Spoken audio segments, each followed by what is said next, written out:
Michel Djotodia accepte toutes les décisions issues du sommet extraordinaire de la CEEAC.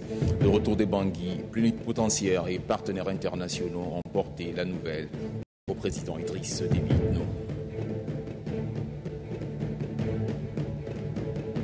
Plénière à l'Assemblée nationale, un projet de loi portant organisation de l'état civil au Tchad à l'ordre du jour. À qui appartient ce bâtiment? À moi, répond une institution, à moi une deuxième, à moi bien sûr une troisième. Trois institutions se disputent un bâtiment. À qui est-ce qu'il appartient vraiment? Saute-t-elle par son syndicat, se dit le propriétaire légitime. Bonsoir à vous, mesdames et messieurs, et bienvenue dans cette édition du journal. Le président autoproclamé de la République centrafricaine, Michel Djotodia, accepte toutes les décisions issues du sommet extraordinaire de la CEEAC tenu à N'Djamena. Ce sont les plénipotentiaires et partenaires internationaux qui étaient ce matin à Bangui qui ont porté la nouvelle au président en exercice de la CEEAC, Idriss Déby Itno. C'est au cours d'une audience qui a eu lieu cet après-midi au palais présidentiel. Nassour Nodjiti. Joignant l'acte à la parole, les plénipotentiaires, accompagnés des partenaires internationaux, étaient ce jeudi 4 avril à Bangui à l'effet de porter à la connaissance de l'homme fort de la Séléka, Michel Djotodia, les grandes décisions issues du sommet extraordinaire de la Communauté économique des États de l'Afrique centrale tenu à N'Djamena. Le ministre des Affaires étrangères du Tchad, Moussa Faki Mahamat, chef de délégation, a expliqué dans les détails les résolutions au président autoproclamé.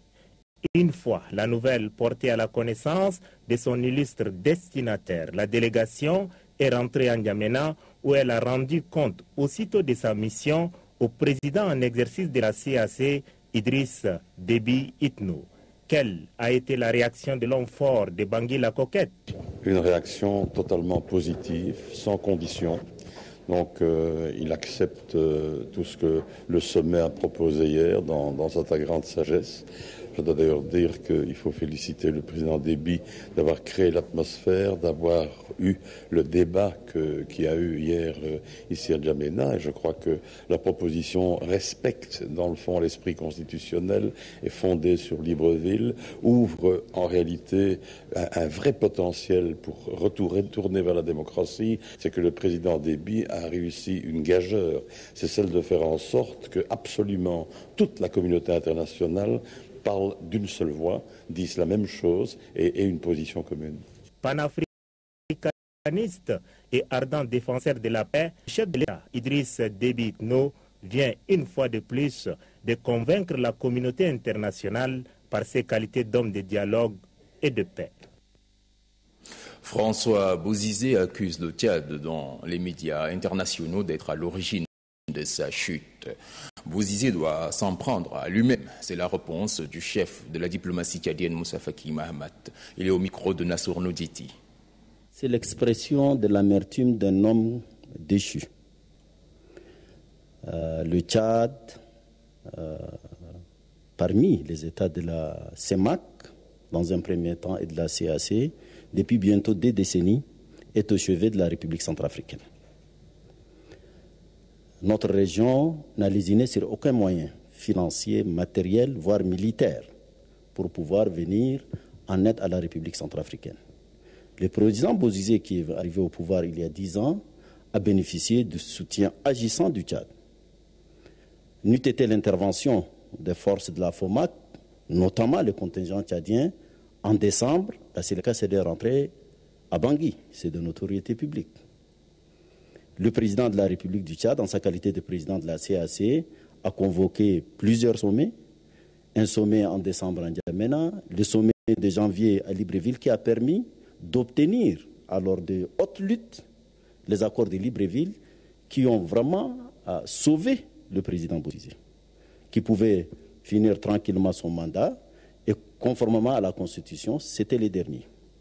Malheureusement, et là également c'est de notoriété publique, malgré les efforts de la région, notamment du président du comité de suivi, le président Sassou Nguesso, M. Bozizé s'est obstiné, il a violé lui-même les accords et la guerre a été déclenchée. Alors dire vraiment sans gêne que ce sont les forces spéciales tchadiennes qui sont parties attaquer Bangui, attaquer le contingent sud-africain, c'est vraiment de l'affubulation. Vraiment, ce sont les fantasmes d'un homme qui ne peut s'en prendre qu'à lui-même. Par rapport toujours à ce sujet, la lecture d'un communiqué. Dans une interview accordée à la Radio France Internationale ce jour, l'ancien président François Bozizé, renversé par un coup d'ami livré à une série de très graves accusations que le gouvernement tchadien dément catégoriquement.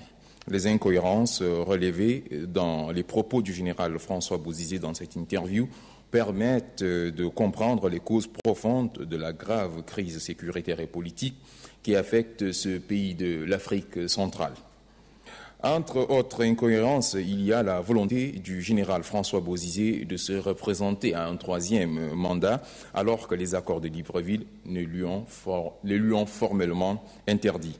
Les observateurs de bonne foi et le journaliste qui a dirigé cette interview devraient relever aisément que c'est la nature ubuesque du général François Bozizé qui a empêché pendant 10 ans la RCA de retrouver le chemin de la paix et de la stabilité. Les mêmes observateurs noteront que de lourds sacrifices humains, matériels et financiers ont été consentis par le gouvernement tchadien pour replacer la RCA sur ce chemin de la paix et de la stabilité. Les accords de Libreville que le général François Bozizé n'a pas voulu appliquer en sont l'expression la plus décisive.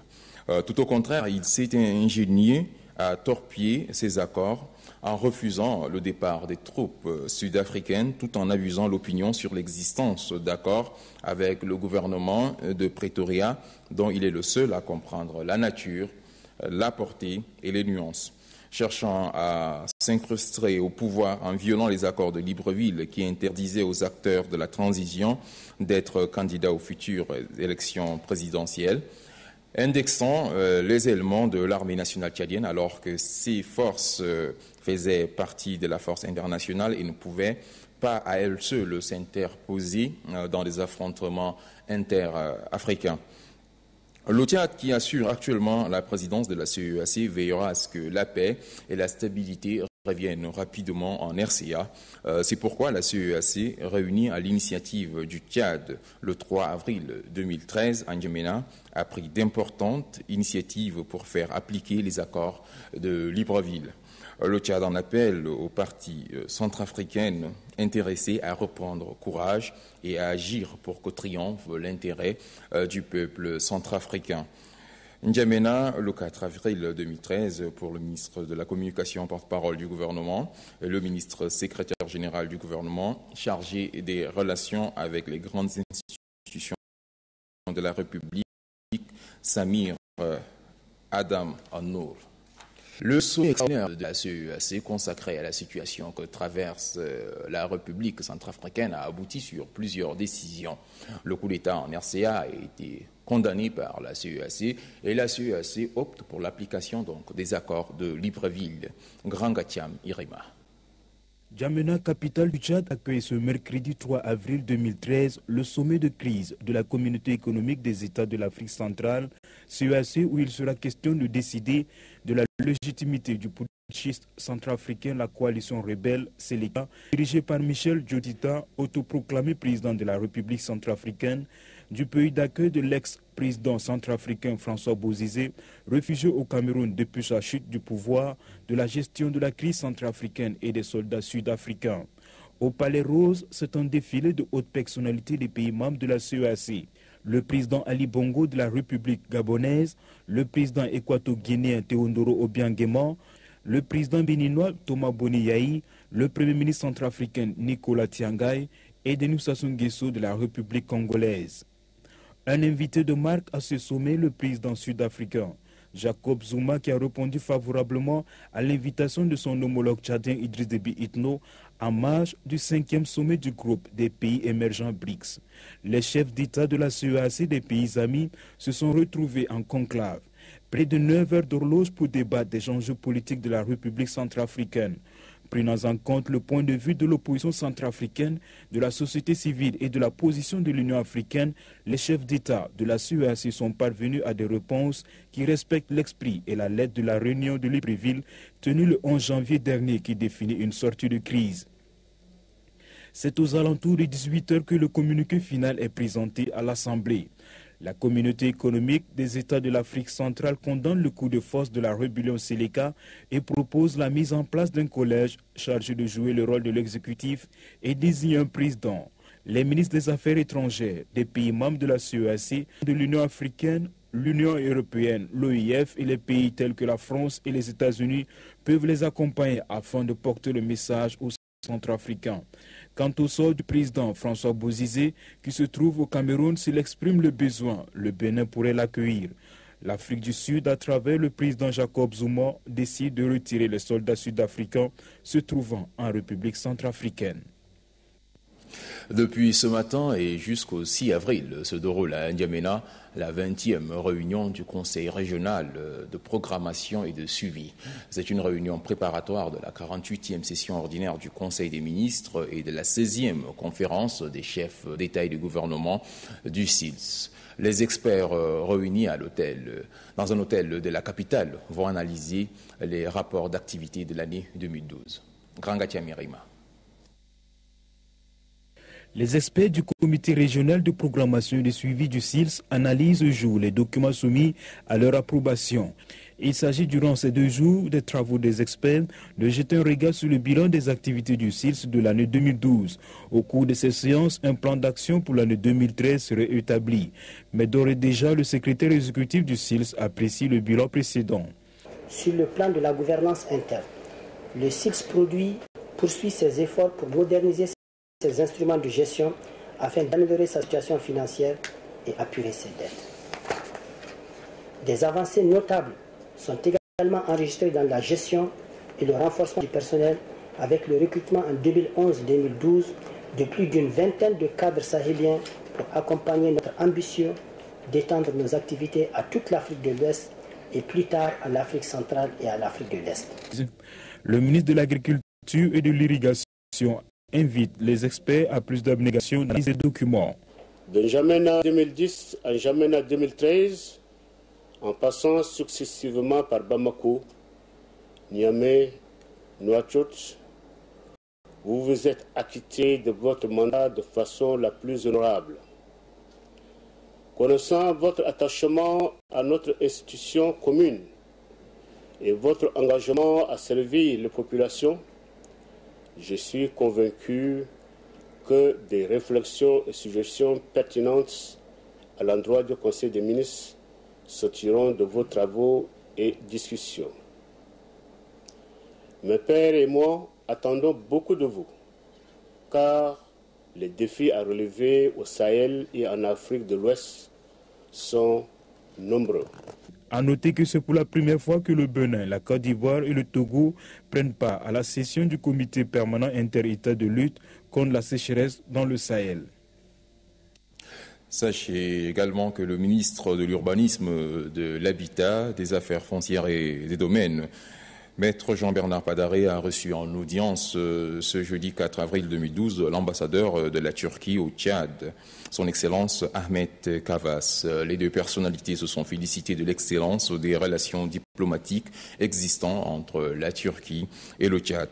À cet effet, son Excellence Ahmet Kavas a formulé de manière officielle une demande d'attribution de terrain en vue de la construction à N'Djamena du siège de l'ambassade de la Turquie au Tchad, d'un centre culturel, d'un centre de formation et de plusieurs autres structures. Le ministre s'est réjoui de la visite de l'ambassadeur et l'a rassuré de la disponibilité du gouvernement à accéder à sa demande par l'attribution d'un terrain dans les jours à venir. C'est un communiqué qui nous vient donc du ministère de l'Urbanisme, de l'Habitat, des Affaires foncières et du Domaine. Plénière ce matin à l'Assemblée nationale, les députés ont examiné et adopté à l'hémicycle un projet de loi portant organisation de l'état civil en République du Tchad. C'était en présence du secrétaire d'État à l'intérieur et à la sécurité publique. Le point avec Mohamed Moussaba Moucheï. Ce projet de loi proposé par la Commission politique générale, institution, loi, affaires administratives et judiciaires de l'Assemblée nationale revêt une importance capitale. Une fois adopté, il permettra d'améliorer et réactualiser l'organisation de l'état civil en République du Tchad. Ce projet de loi peut être aussi une solution aux problèmes que rencontre le secteur de l'état civil. Il prend également en compte les manquements constatés dans l'ordonnance numéro 3 du 2 juin 1961, modifiée 2 fois, mais qui a montré toujours ses limites face à l'évolution de la société tchadienne. C'est ainsi que la Commission politique générale de l'Assemblée nationale soumet ce rapport de projet à l'appréciation des élus du peuple.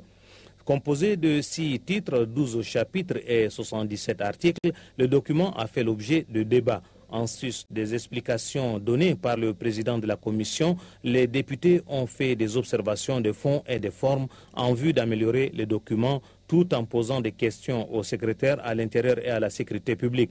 La deuxième personnalité du département a apporté quelques éléments de réponse aux interrogations des députés. Les 6 titres du projet de loi examinés par les députés traitent des dispositions générales, principes de l'état civil, de l'organisation du service de l'état civil, des actes de l'état civil et des modalités de leur enregistrement, et des officiers et agents d'état civil chargés de la tenue des centres principaux et secondaires de l'état civil.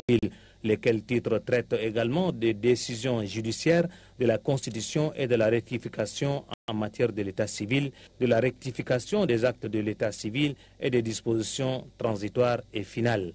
Après un débat riche, la représentation nationale a approuvé la loi portant organisation de l'état civil en République du Tchad. La lecture d'un communiqué. Le camarade secrétaire général du mouvement patriotique du Salut, Dr Beyom Malo Adrian, convie les camarades membres du bureau politique national, les ministres et députés militants du MPS, ainsi que les membres du Conseil national du Salut ressortissant des régions du Tibesti, du Borkou, de l'Enedi Est, de l'Enedi Ouest, du Wadifira, du Wadaï, de Sila, de Salamat, du Guéra et du Batra, à une importante réunion qui se tiendra le samedi 6 avril 2013 à 16h précises au siège national du MPS. Ordre du jour, communication du programme de restructuration des conseils régionaux des localités SIHO-Cité. Le communiqué est signé Dr Beyom Malo Adrian, secrétaire général du MPS. Un atelier de validation des 3e, 4e et 5e rapports de mise en œuvre de la Convention relative aux droits de l'enfant se tient depuis ce matin à Siloué. C'est une localité située à 25 km de N'Djamena. L'objectif de cette rencontre, faire le bilan des activités réalisées et les efforts déployés en faveur des droits des enfants. Les enfants parlementaires également présents. Le président du comité d'organisation de cette rencontre, Ahmed Batiré, précise que c'est le lieu d'étudier de fond en comble les 3 rapports afin de soumettre à l'approbation des partenaires internationaux. L'UNICEF, par le biais de Motayem Naritam, souligne que la Convention relative aux droits de l'enfant est un traité adopté par l'ONU en 1989 dans le but de reconnaître et protéger les droits spécifiques des enfants. C'est une déclinaison spécifique aux droits de l'enfant telle que prévue par la Déclaration universelle des droits de l'homme. La ministre Amina Kodiana se réjouit des travaux abattus par le Fonds des Nations Unies pour l'enfance, une agence de l'ONU consacrée à l'amélioration et à la promotion des conditions de vie des enfants. Malgré les multiples efforts consentis dans le domaine de la protection de l'enfant par le gouvernement et ses partenaires du système des Nations Unies, ainsi que les associations de défense des droits de l'homme, il persiste encore, malheureusement, les violences faites aux enfants, la maltraitance, la mutilation générale féminine, le problème d'enregistrement des enfants en conflit avec la loi, le phénomène des enfants bouviers, nous va guérir, sans oublier le problème de filiation et de succession.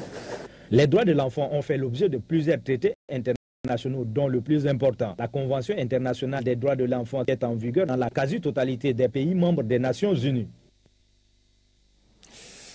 Sachez également que la secrétaire d'État à l'agriculture et des brutes a quitté aujourd'hui N'Djamena pour New Delhi en Inde pour prendre part à la rencontre économique Afrique-Inde. L'action pour l'éducation et la promotion de la femme en collaboration avec le ministère des Postes et des Nouvelles Technologies procède à une formation de quelques collégiennes et lycéennes de la capitale. La formation qui se déroule depuis hier après-midi au CEFOD a pour thème les femmes et les jeunes filles dans le secteur des technologies de l'information et de la communication. Remadi Orient Odette. Les jeunes filles des différents établissements scolaires sont à l'école du savoir. Grâce à l'action pour l'éducation et la promotion de la femme AEPF, ces filles apprennent les nouvelles technologies de l'information et de la communication. Vous êtes sans savoir que de nos jours, c'est-à-dire au 3e millénaire, le système de communication et de la technologie de l'information n'a pas encore atteint son paroxysme. Cette première série de formations va s'étendre sur toute l'étendue du territoire national. Cette formation concerne exclusivement les filles dont l'âge varie entre 12 et 18 ans. 3 propriétaires pour un bâtiment, cela s'apparente à de la fiction. Mais tenez-vous bien, c'est le schéma qui se dessine à présent à N'Djamena lorsqu'on se pose la question de savoir à quelle institution reviendra de droit un bâtiment administratif construit à l'espace Grédia. Le syndicat national de la Société tchadienne de télécommunications tient à ce sujet depuis ce matin une assemblée générale extraordinaire.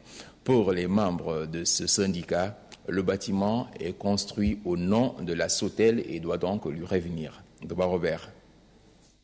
Voici le bâtiment de toutes les convoitises. Cet immeuble situé à Ambriguébé dans le 5e arrondissement attire à la fois le ministère de l'Assainissement public et de la promotion de la bonne gouvernance, le ministère du Commerce et de l'Industrie et la Société tchadienne de télécommunications Sotel. Tous veulent avoir ces bâtiments pour siège. 3 institutions, mais un seul bâtiment. L'équation est complexe. À qui appartient finalement ce bâtiment? Pour le syndicat de la Société nationale des télécommunications, ce bâtiment est initialement construit pour abriter le siège de Sotel. Les ministères qui veulent occuper notre siège, c'est des ministères qui connaissent parfaitement nos problèmes. Les locaux occupés aujourd'hui par la direction générale sont les locaux de la STPE. Ce n'est même pas de la Sotel Tchad. Eux également, ils ont espoir qu'on vide leurs locaux afin qu'ils les louent et gagnent le fruit de leurs locaux. Bon à savoir, ces litiges autour de ce bâtiment se passent au moment où l'immeuble n'est pas encore hautement réceptionné par les plus hautes autorités du pays. Le projet de renforcement des capacités des organisations de la société civile est lancé officiellement ce matin en N'Djamena, ceci à l'issue d'un atelier qui a réuni plusieurs associations. Ce projet a ainsi vu le jour grâce à l'appui de la Banque mondiale. Le point avec Maral et Joséphine. Le développement socio-économique d'un pays passe nécessairement par les organisations de la société civile. Elles jouent un rôle important dans la promotion et le maintien de la paix entre les différentes communautés. Conscients du rôle que jouent ces entités dans la cohésion sociale, les partenaires au développement s'investissent dans le domaine de la promotion de la bonne gouvernance, de la dynamique de la démocratie et bien d'autres. Le lancement officiel de ce projet va permettre aux différentes associations de discuter sur les composantes, à savoir la mise en œuvre du processus de déconcentration, la poursuite de la lutte contre la corruption, la promotion de la transparence, enfin, l'encouragement et la participation des acteurs sociaux tels que les organisations de la société civile. La représentante de la Banque mondiale, Mbaye pour Lucienne, souligne que son institution est disposée à accompagner les organisations de la société civile en vue d'atteindre l'objectif recherché. Le coordonnateur du secrétariat national de renforcement des capacités, Ali Hissène Mahmoud, a indiqué que l'aboutissement de ce projet est le résultat d'un accord signé entre le gouvernement tchadien et la Banque mondiale. Le représentant du ministre de l'économie, du plan et de la coopération internationale salue les efforts fournis par le Sénarec et promet une nette collaboration. Le gouvernement continuera à travailler avec une société civile organisée. Ainsi, la formation des populations locales en matière d'utilisation des services publics comme moyen d'expression et de surveillance de la gestion s'avère nécessaire. Le présent projet améliorera l'efficacité de la société civile à participer dans le processus de la bonne gouvernance. Motamra Odoumta a par ailleurs notifié que le Sénarec est sous tutelle de son département ministériel et a fait ses preuves dans le domaine du renforcement des capacités. Après avoir séjourné du 27 au 29 mars dernier à Tessalit, puis à Bamako, pour rendre un hommage mérité aux vaillantes et héroïques forces armées tchadiennes d'intervention au Mali, la coordination des associations de la société civile et de défense des droits de l'homme a fait ce matin, dans un hôtel de la capitale, la restitution de sa mission. Suivez. Nous avons rencontré des soldats, des sous-officiers et officiers avec un moral de fer,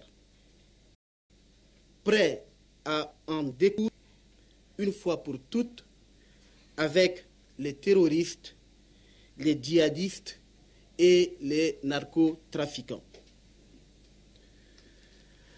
Nous avons trouvé dans le désert du Nord Mali une armée tchadienne fière de servir l'Afrique et l'humanité toute entière dans son combat contre le terrorisme. Pour les citoyens maliens que nous avons rencontrés sur le terrain, le soldat tchadien, disent-ils, est un soldat exemplaire qui protège et sécurise la population. Aucun traitement inhumain et dégradant n'a été constaté de la part d'un soldat tchadien. Au contraire, nos soldats veillent au respect des droits humains dans les zones sous contrôle.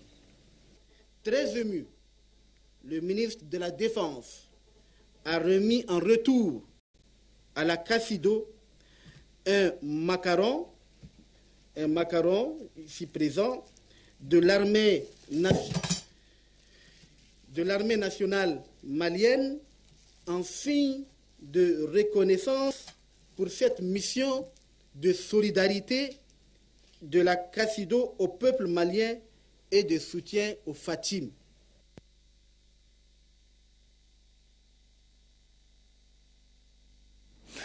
Suite à un incendie qui a ravagé en mars dernier le village Tardiam, situé dans la région du Wadaï, la Croix-Rouge de la région en question a remis des kits des premières nécessités aux victimes de l'incendie. Couverture, nattes, savon, vêtements. 85 ménages ont été victimes de cet incendie. À cette occasion, le chef du village, Al-Hafiz Ahmad, a vivement remercié la Croix-Rouge pour l'acte posé. Le préfet de la région, Moussa Dassidi, quant à lui, invite la population à plus de vigilance. Ecobank, la banque panafricaine, se rapproche de la population de la Tandilé. Elle dispose désormais d'une agence à Kélo. L'inauguration de cette nouvelle structure s'est déroulée en grande pompe il y a cela quelques jours. C'est un public reportage. Saint-Iche Mantard.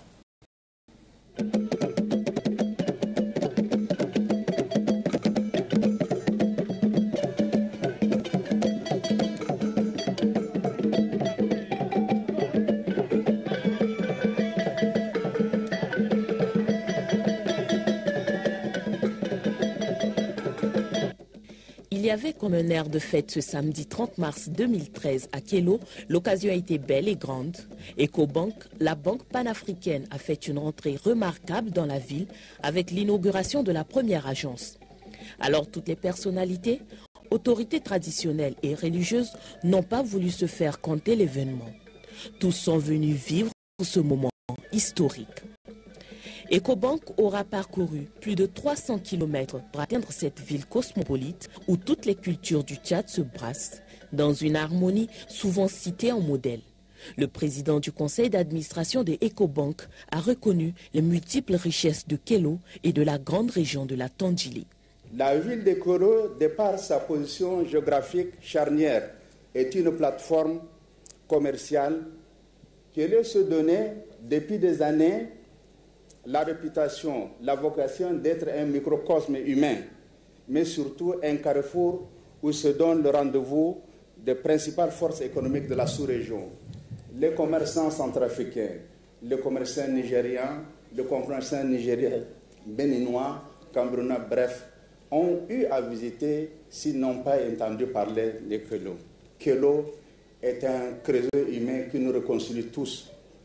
Toutes les religions, toutes les confessions, j'allais dire, toutes les tissus se retrouvent à Kelo et nous sommes heureux de pouvoir aujourd'hui ouvrir une agence dans cette très belle ville que j'adore, que j'estime. La banque est un acteur de développement. EcoBank, plus que jamais, croit à l'avenir radieux de la Tandjilé. La banque panafricaine veut être aux côtés de la région et accompagner la vivacité économique de Kelo. Nous avons dédié l'année 2013 comme année de clients. À cet effet, nous vous proposons une palette de produits et services au gouvernement, aux institutions, aux petites et moyennes entreprises et, en bref, à toute notre clientèle.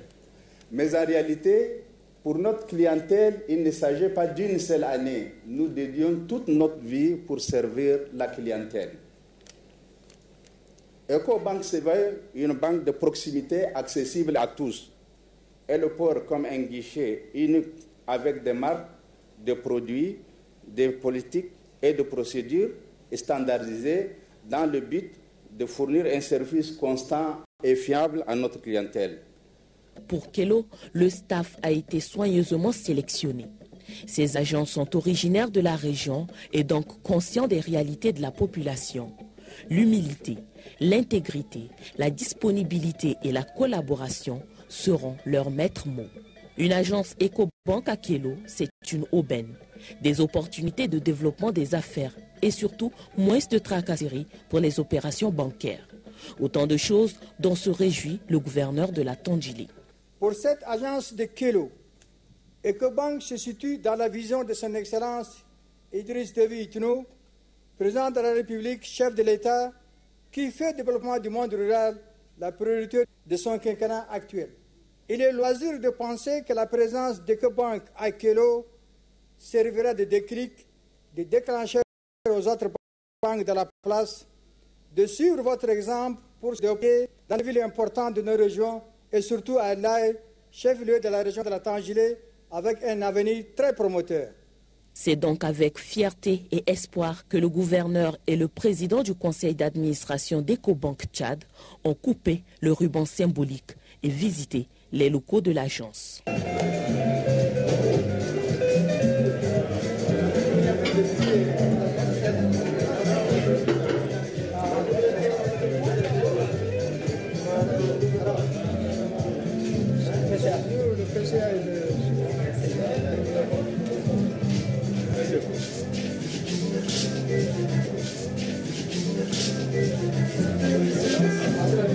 L'agence de Kelo est la 14e agence EcoBank installée au Tchad.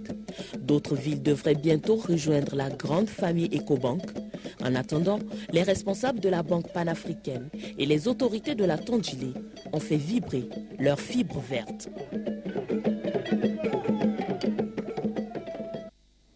Voilà, mesdames et messieurs, ici s'achève cette édition. Merci de l'avoir suivi et bonne suite de programme sur Télé Tchad.